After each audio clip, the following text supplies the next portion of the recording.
ذالک الکتاب لا ریب فیہ، کہ اس کتاب میں کوئی شک نہیں ہے، اس میں جتنی بھی باتیں ہیں، احکام کی باتیں ہیں اور نبی کی باتیں ہیں، رسول کی باتیں ہیں، واقعات ہیں، یہ تمام چیزیں حق ہے اور سچ ہے، اس کو ماننا ہر حال پر ضروری اور فرض ہے، اس پہ ذرہ برابر شک نہیں۔ پھر آگے فرمایا کہ ھدی للمتقین، یہ ہدایت و ڈرنے والوں کے لیے ہدایت ہے۔ یہاں ہدن کے معنی ہے ہدایت کی، للمتقین، متقین کے معنی آتے ہیں ڈرنا، لام کا یہاں لیے کے معنی میں آتا ہے للمتقین، ڈرنے والوں کے لیے۔ اب یہاں سوال ہوتا ہے کہ قرآن کریم یہ عام ہونا چاہیے، سب کے لیے ہونا چاہیے، تو اس کا جواب یہ کہ قرآن کریم عام ہے، لیکن اس قرآن کریم سے فائدہ وہی حضرات اٹھا سکتا ہے، وہی اس کا فائدہ لے سکتا ہے جو للمتقین ہے، جو ڈرنے والا ہے۔ اب کس سے ڈرنے والا ہے؟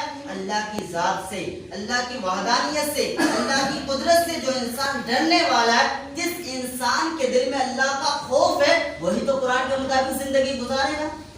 بتائیے کہ کافر انسان قرآن کے مطابق زندگی گزارے؟ بالکل نہیں، ظاہر سی بات ہے نہیں گزارے گا۔ گزارے گا کون؟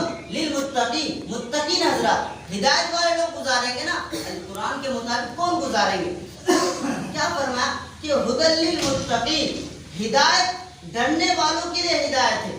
تو یہاں ایک سوال ہو سکتا تھا کہ کافر تو نہیں ڈرتے، کہ اس کے لیے ہدایت نہیں، ان کے لیے بھی ہدایت عامہ ہے، لیکن اس قرآن سے فائدہ وہی انسان اٹھا سکتا ہے، وہی سے لطف اٹھا سکتا ہے جو اس پر ایمان رکھے، جو اس کو مانے۔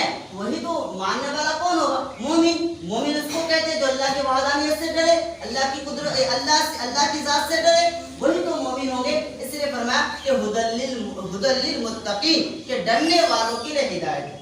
اب ڈرنے والا کون ہوگا، ان کے صفات کیا ہوں گے، ہمیں کیسے معلوم ہوگا؟ تو اللہ تعالیٰ آگے فرمایا الذین یؤمنون بالغیب، کہ وہ لوگ جو لوگ ایمان رکھتے ہو بالغیب، غیب پر۔ غیب کا کیا مطلب؟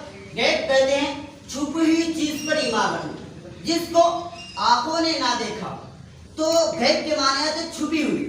جیسے کہ انسان کی زندگی سے جہنم چھپی ہوئی ہے، لیکن مسلمان کو اس پر ایمان رکھنا ضروری ہے۔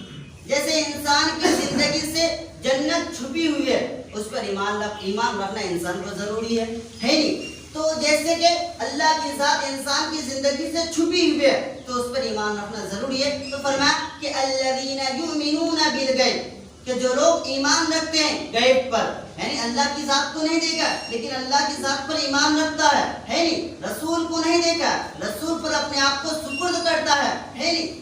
اور وَيُقِيمُونَ الصَّلَاةَ، اور نماز قائم کرتا ہے۔ یہاں پہلے فرمایا کہ غیب پر ایمان رکھتا ہو، جہنم پر بھی ایمان رکھتا ہو، جنت پر بھی ایمان رکھتا ہو، اللہ کی ذات پر بھی ایمان رکھتا ہو، قیامت پر ایمان رکھتا ہو، اخروی زندگی پر ایمان رکھتا ہو۔ یہ صفات ہے مومنوں کا۔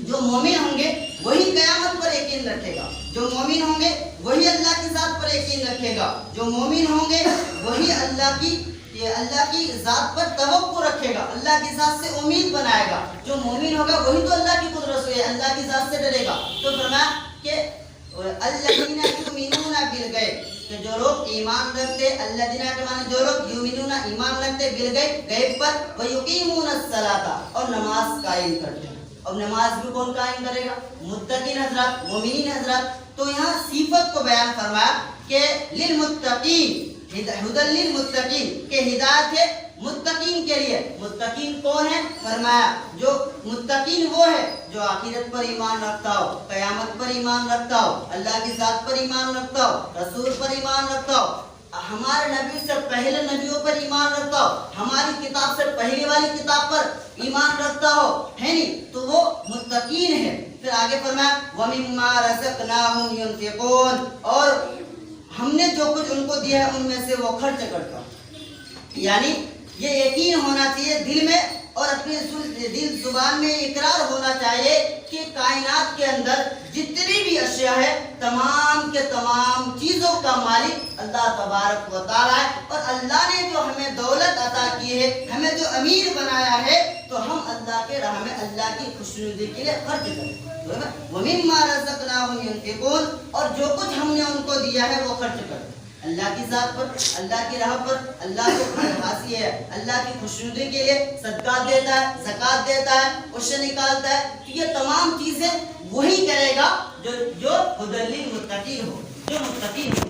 اب بتائیے کافر حضرات زکوٰۃ نکالیں گے، کافر حضرات عشر نکالیں گے، کافر حضرات کوئی بھی دین کا کام کرے گا، ظاہر سی بات ہے نہیں کرے گا، تو قرآن سے فائدہ نہیں اٹھا پائے گا، تو کون اٹھائے گا؟ ہدی للمتقین۔ تو یہ صفات بیان فرما رہا ہے اللہ تعالیٰ کہ یہ مومنوں کا صفت ہوگا، یہ میرے سے ڈرنے والا، ان کا یہ صفات ہوگا جو آخرت پر ایمان رکھے گا، نماز قائم کرے گا، اور ہم نے جو کچھ ان کو عطا کیا ہے ان میں سے وہ خرچ کرے گا۔ پھر فرمایا والذین یؤمنون بما انزل الیک وما انزل من قبلک، اور جو لوگ ایمان رکھتا ہے ان چیزوں پر جو اتاری گئی ہے آپ کی طرف، یعنی کیا مطلب کہ والذین یؤمنون بما انزل الیک، جو اتاری گئی ہے کہ وہ لوگ جو ایمان رکھتے ہیں ان چیزوں پر جو اتاری گئی ہے آپ کی طرف۔ کیا مطلب؟ اس کا مطلب یہ ہے کہ اللہ کے رسول صلی اللہ علیہ وسلم پر جو وحی اتاری گئی ہے